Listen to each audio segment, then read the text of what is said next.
right, so this end of an era in terms of Wheel of Fortune, such a big show. It's been on since I was like a kid, so this is just crazy that Pat Sajak has been winning for this long. Pat Sajak, in my mind, I don't know, you've seen some of his tweets over the years, he just is not really loving this new... it's good that it's his time to go. And who doesn't want to keep on doing this show? Like, it's an easy show, I'm sure, Wheel of Fortune, but he did announce that he is done.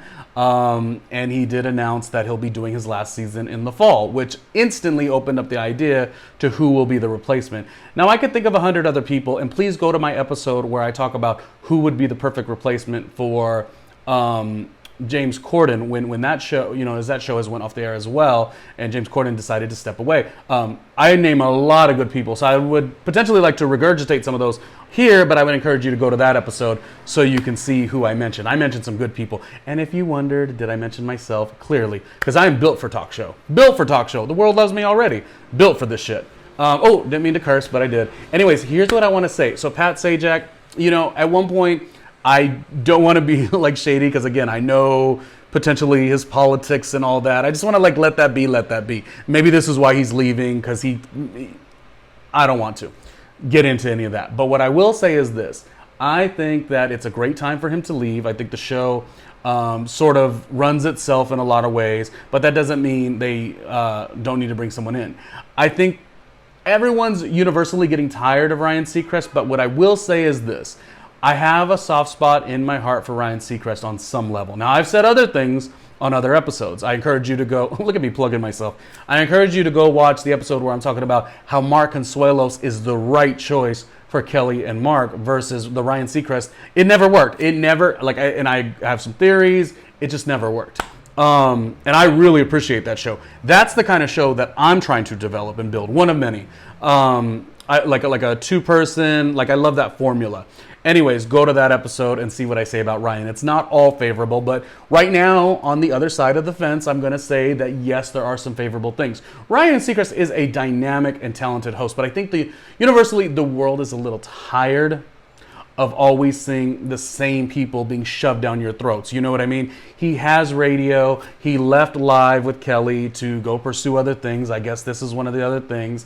And he has American Idol. And he hasn't really done anything to rejuvenate and refresh his career. That's probably the biggest thing. When you were at this thing, and by the way, I started my career in 2002 technically, but I was also an extra, from years before that. I was in a Naughty by Nature music video. I was in Boston Public was a show by David E. Kelly. I was one of the students in that quite a bit.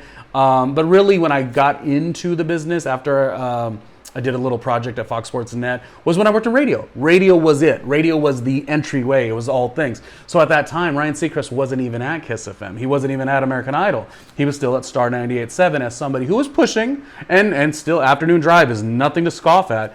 But he was still Afternoon Drive along with Lisa Fox and Star 98.7. It held weight, but it was, whatever. So to see him grow is great. And I love what he does with the Children's Hospital and things like this. So my biggest point is, do I think on certain times he has fell asleep at the wheel when working with Kelly? 10,000% all hateration when it comes to that, because I'm critical about this world of radio that I love, that I've spent 20 years in, blood, sweat, and tears, did all the crazy, ridiculous overnight radio shifts in Bakersfield, 3 a.m. I love it so much that if I give a critique, know that it comes from a good place. And by the way, not a lot of people are doing that anymore. Everyone is a yes and. Even these commentators, these punk ass commentators. I am not just a punk ass commentator. I'm so much more. The resume's thick, for sure. But my point is, everyone just kind of yes ands, or they do the polarizing other part of it, where it's so, I don't know how you would describe it, but my point is what I give in terms of a critique is a good one. And not that I'm know everything about everything, but I'm saying I think, and Ryan Seacrest probably could say this too, probably fell asleep at the wheel a smidge, doing the Kelly show. Which brings me to what we're talking about now. Now, what do I feel about him hosting Wheel of Fortune? It's perfect. He has to do a show. He has to spin the wheel, and he has to have hardly a sense of human connection. this show is perfect for him. And I know that sounded shady the way I said it. That is not what I mean. But isn't that something? He found something that's perfect for him. And this is going to be something that could carry him a long time. You know, he's already, you know, become the face of the Dick Clark New Year's Rockin' Eve, and that will carry you a long time. The radio show, I don't think they'll get rid of him anytime soon, although Kiss FM should probably, iHeart should probably be looking for something fresh in the coming years. But he's good. He's great. And to do a critique, as I said, I talk boldly and passionately, but it's never, like, it's just the way I express and communicate happiness, sadness, all of it. So it's not to be with negative intention. It's actually to say this is it. This was the fit. This is the right thing for Ryan Seacrest. Doing a show with personality with Kelly Ripa, who's so quick, that was not the show.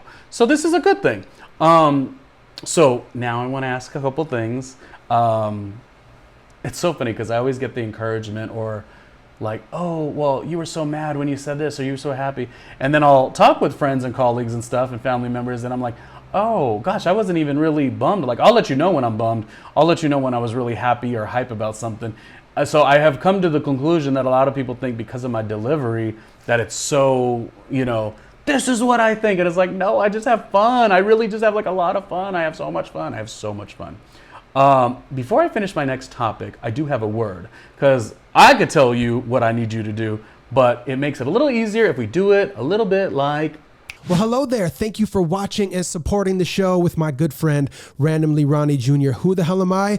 Great question. My name is Mark Rodriguez with Mastermind Media, and I wanted to take just a moment of your time to let you know about all the other incredible things this guy, RandomlyRJ Jr. has going on. But first, before we get into that, please comment, like, and subscribe. That is how he grows here on these channels. But one channel you probably don't know about is patreon.com/RandomlyRJ Jr., where he's got a bunch more exclusive content. So please check that out. But speaking of YouTube, let's go back to YouTube for a second. He's got this hashtag randomly with Ronnie Jr. and it shows all of his stuff in his days in radio from back in the day, all the way up to present day, and his new interviews, podcasts, just videos across the board. So please check that out, because when you think about content creators, there's millions of content creators, but there's only one, Randomly Ronnie Jr. Let's get back into the show. Okay, so we love that. Thank you, Mark, for promoting all of my wonderful stuff, because I'm amazing as well. So again, kudos to Pat Sajak for having such a great career. Hopefully, wherever you go in Palm Beach is going to be okay. Anyways, nonetheless, as somebody who loves broadcast so much, I try my best not to knock anybody who does that talent, that skill set, because it is hard. And congratulations to Ryan Seacrest. This is going to be so big for him. This is the right thing. Like, when oftentimes, even like you hear actors talk about this a lot of times too, it's like you're trying to find the right fit, the right role for the right actor. It's never necessarily about, I mean, it could be the writing's bad or the project's bad or the actor's bad. It could all be of those things. But a lot of times it's about the unison, how things come together. And I think Ryan finally hit something that works. Like, this is, not finally, he's done other things. This is the right thing. So I'm excited to see how this rejuvenates Wheel of Fortune, Pat Sajak gone, even in that television block, there's Jeopardy, and that's been a little rejuvenated, sadly, of course, not having the great Alex Trebek around. Did you know a fun fact? Alex Trebek's son opened up a restaurant called Oso in Uptown Manhattan, very close to the neighborhood that I'm in at the moment. So I don't know, that's just an interesting fun fact. But Alex Trebek was so iconic, and when, sadly he's not around anymore, the show did get rejuvenated, and I think that's kind of maybe what we could see with Wheel of Fortune in a different way. Now, here's the thing that we should probably ask and talk about, and I'm going to give like two different sides of it, so you could go really anywhere with it. Does Vanna White get a raise? Has she already exceeded? Like, has she already continued to get raises? Is there an element, I'm just asking, is there an element of, because she's a woman, she's not getting the raises that she deserves? Like, I don't know these things, but I had seen some tweets that went around, And I don't necessarily ever take tweets with a grain of salt, usually ever, but I think it's a good talking point. So is there an issue with, Ryan Seacrest is clearly going to get paid a lot of money.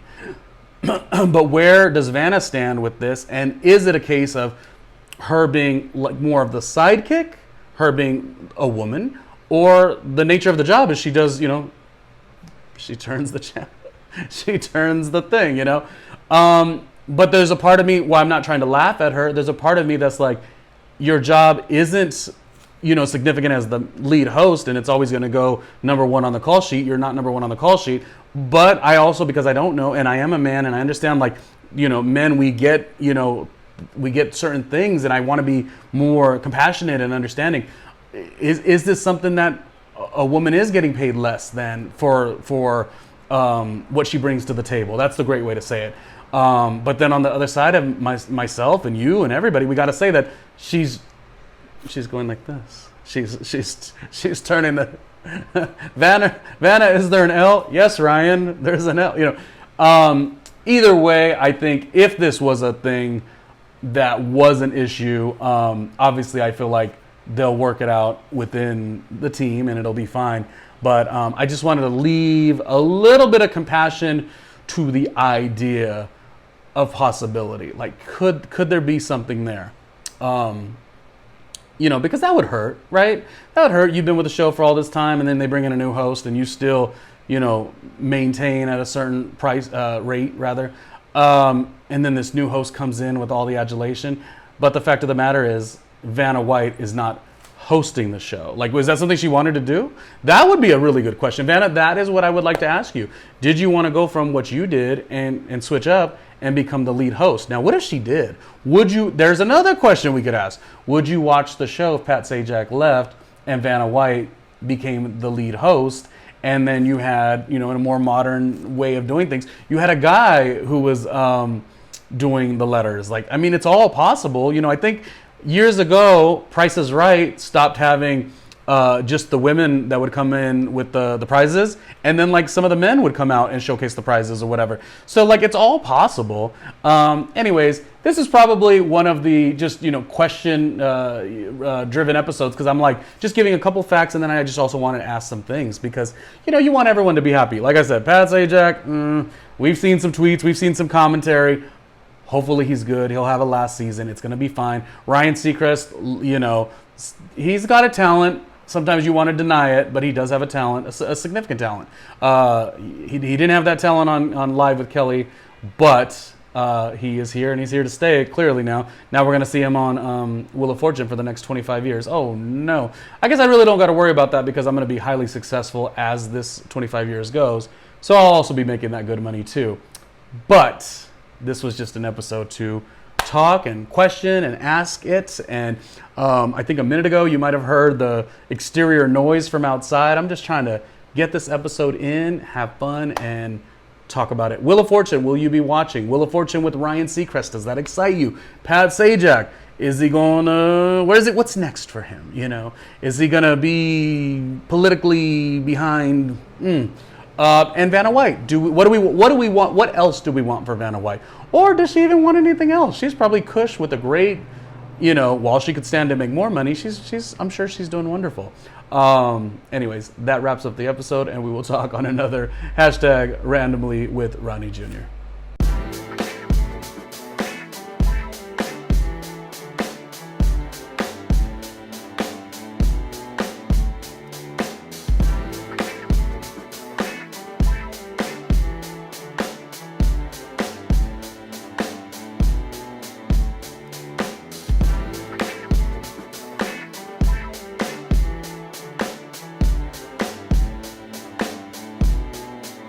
Hey, Ronnie Jr.